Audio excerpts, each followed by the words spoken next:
Hi friends! So, throughout history, there have been times where people and families have had to leave where they were born, the country they were born in, and move to a whole new one. It might be for a job.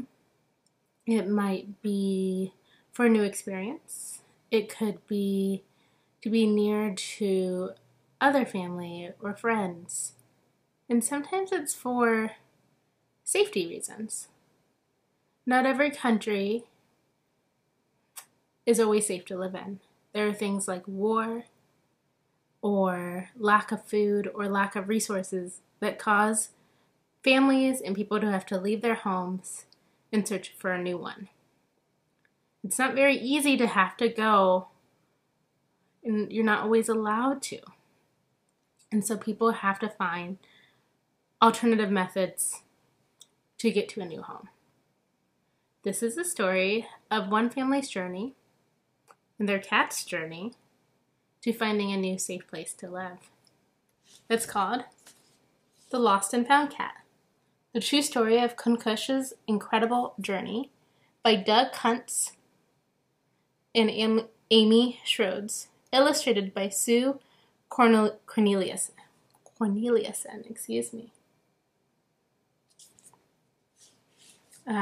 And just in case you're already wondering, this beautiful headscarf that this woman is wearing is called a hijab, and some people wear it as part of their religion to cover their hair. This is a true story, just in case you didn't catch that.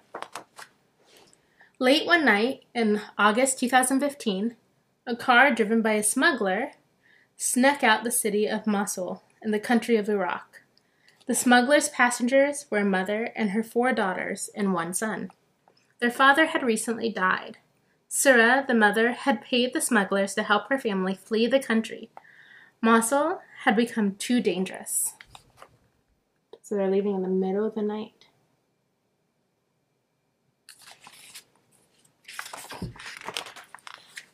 A few days earlier, the family had gotten ready to leave.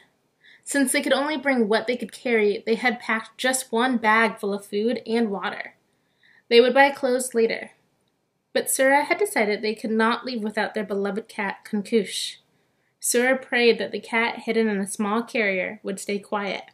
If the smuggler discovered Kuntz, he would make her pay a great deal more money.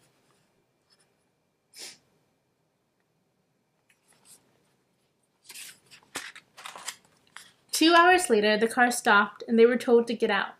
Another smuggler met them and led them on foot through forest and over mountains, stopping only to eat and sleep in the woods.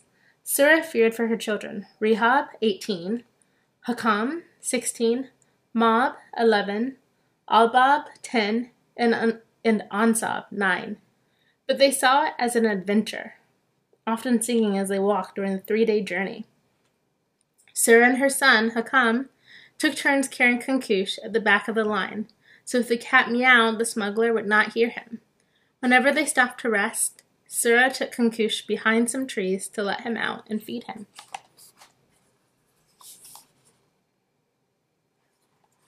Lots of walking involved in this journey.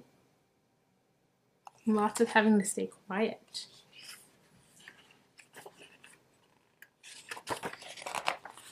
On the 4th day, they reached a Kurdish village where another smuggler was waiting to take them to Istanbul, Turkey, in a bus. While the smuggler drove, the family had to be on the lookout for patrols trying to catch them. The family stayed in the city for 2 weeks, moving from one apartment to another. At least Kuntz could wander freely inside.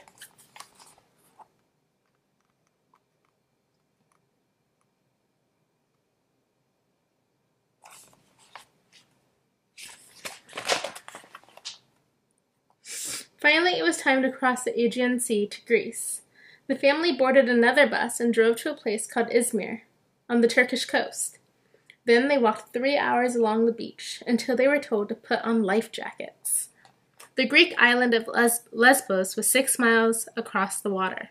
Kuntz and his family were crammed aboard a flimsy rubber boat. It was meant to carry only 25 people. but there were more than 60 men, women, and children on the boat, plus one secret cat.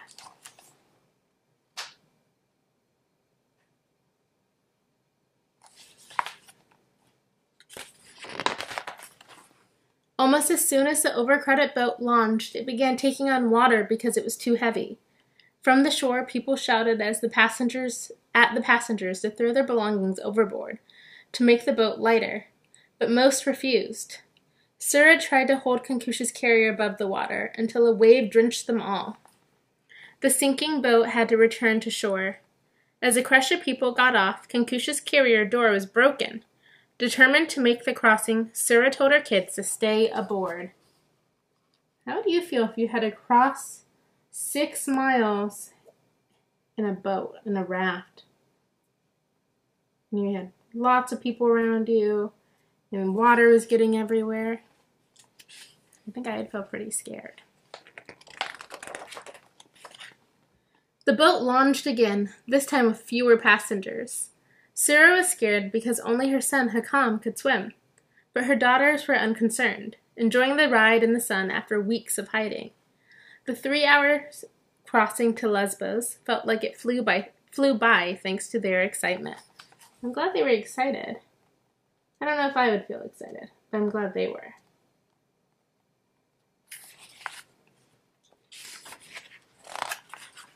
Volunteers in Greece waited on the shore to help the hundreds of refugees arriving every day.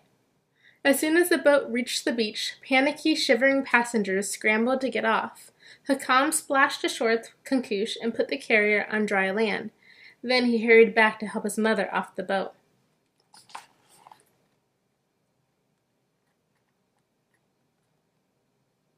A refugee is someone who is seeking shelter in a new country other than the country they were born in.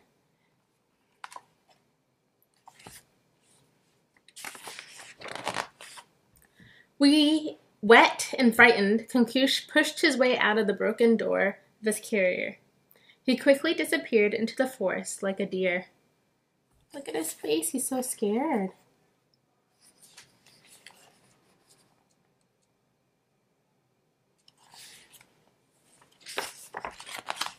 While the rest of the boat passengers were loaded onto a bus to continue their journey, the family refused to leave without their cat. Several volunteers helped them look for Kunkush. They searched for hours. At last they had to give up. The heartbroken family needed to leave, taking the next step toward their new home. How do you think they're feeling? What does it mean to be heartbroken? What does that word mean? In a little fishing village on Lesbos, near where Kunkush's family had arrived, there lived a colony of island cats. No one owned them, but fishermen kept them well fed. A few days after Kunkush's family had left, volunteers noticed a white cat hanging around the local cafes. The white cat's fur was filthy and matted. He looked like he was starving. The local cats seemed to know he was a stranger. They hissed and spat and chased him away. Now, give you 2 guesses. Which cat do you think this is?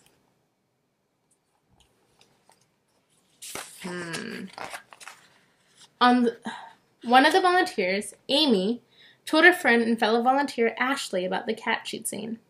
Could this white cat be the one the family had lost? After questioning villagers and searching the island, Amy and Ashley found the white cat and took him to a local vet. Dr. Konstantina shaved the cat's matted, filthy fur. She gave him shots and other medicines, but this cat needed a name for now. Dr. Konstantina suggested Dias to give him strength. Dias is the Greek name for Zeus, the king of the ancient Greek gods. What a brave kitty. The friends took Dias back to Amy's apartment. His shaved fur was still full of sand and bugs. Amy bathed and scrubbed him until he was clean. 5 minutes after his bath, the exhausted cat collapsed face down, mid-meow, and slept.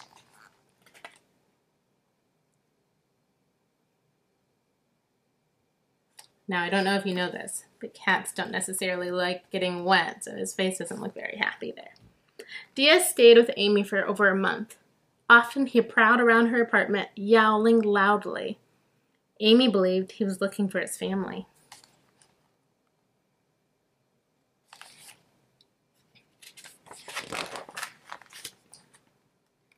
It says, "Reunite Diaz. Please click here to donate."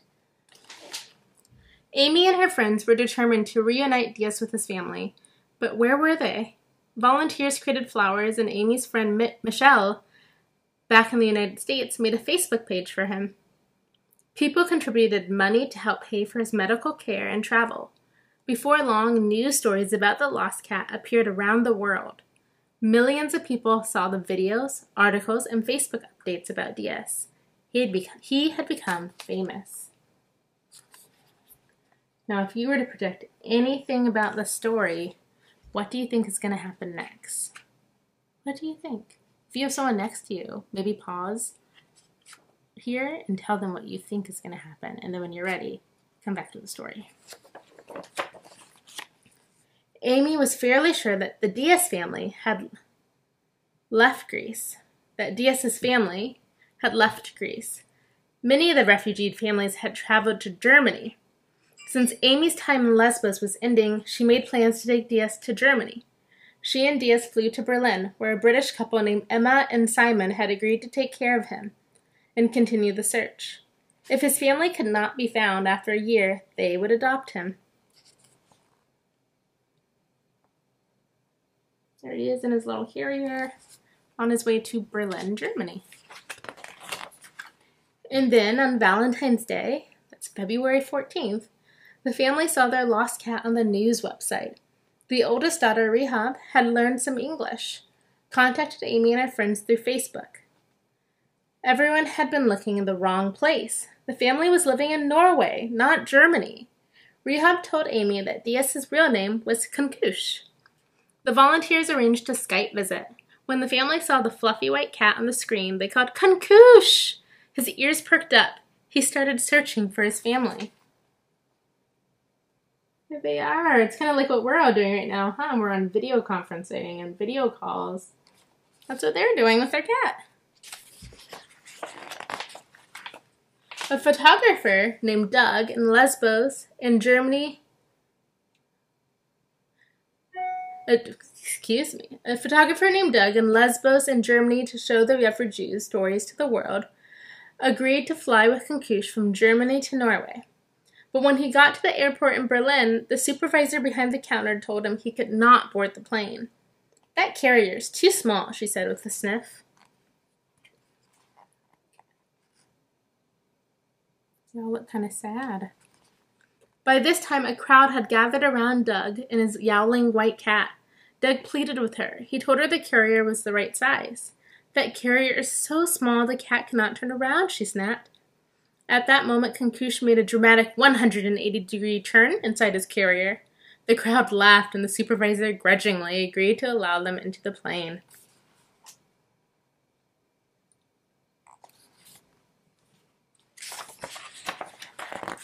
In Norway, Doug rented a car and drove 2 hours to the family's new home. They were waiting eagerly for him. So was a team of camera people and reporters. Sura opened the door and blinked at the bright lights of the cameras. Then she burst into tears as Doug placed Kuntz in her arms. "Ma habi," she murmured. That's Arabic for "my darling." The entire family crowded around their long-lost pet. After 4 months and thousands of miles, Kuntz and his family were finally together in their new home. "We are all safe now," said Sura. It took him 4 months to find his family again. How do you think they felt at the end of that story compared to the beginning?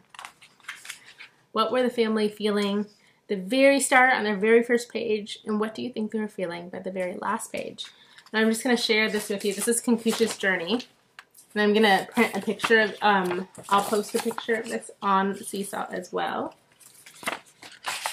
Having some technical difficulties here. So, the whole family started down here in Iraq. And then they were in Turkey,